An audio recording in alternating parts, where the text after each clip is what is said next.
it's given me an opportunity to see my kids without teaching them. Sometimes when you're teaching, you kind of get lost in what's happening. So having someone else teach your children and being able to stand back just gives you some insight into sometimes things that you weren't quite aware of, or just kind of you go, yeah, okay, that is what I thought, I can see it now.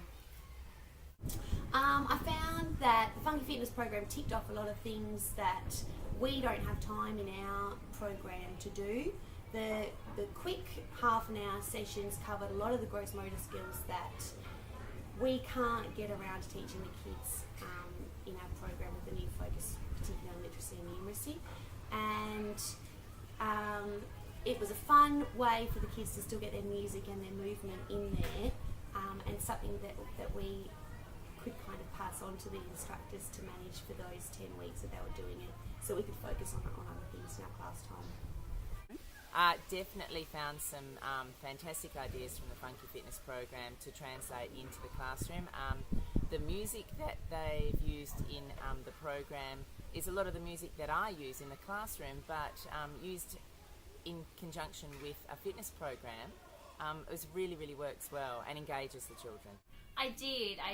It was really nice just to see what someone else does, because for me, I have my set ways, and so it's nice just to expand that and to learn what someone else does and what's fun for kids and what's really nice.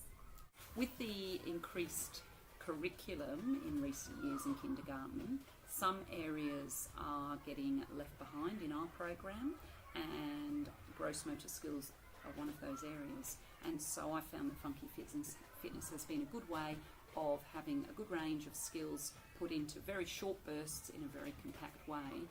And sometimes there are areas which I haven't covered myself in my program. Sometimes it just complements what we're doing, other times it's adding some new skills in there.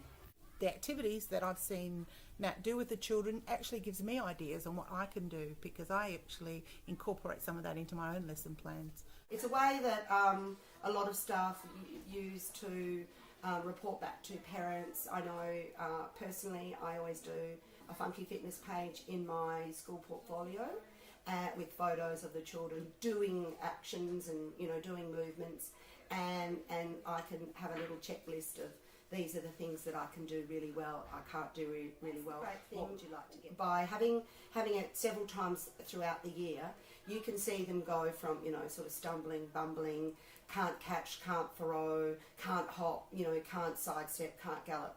That's quite a few things that some children can't do, to, at the end of the year, they're quite accomplished at doing all those sorts of things. I look at the Funky Fitness program in action and I sit there and think I must remember to do this back in my classroom. So it just gives me another breath of fresh air to say I can do this. I remember I used to do this, I have to redo this.